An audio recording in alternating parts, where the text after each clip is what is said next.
Hi, it's Mike from Custom Cruisers. Okay, this is a beautiful bit of kit. This is an S&S replacement ECU for a Big Dog.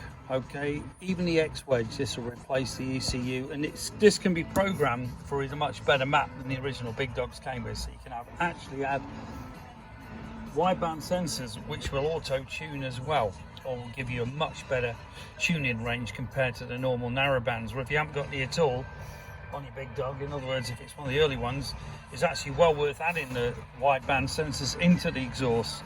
You can either drill them and bolt them through, or you can weld in the proper bosses. I believe there's a special tool to put them in like rivets as well. But cracking bit of kit made by the legendary S&S.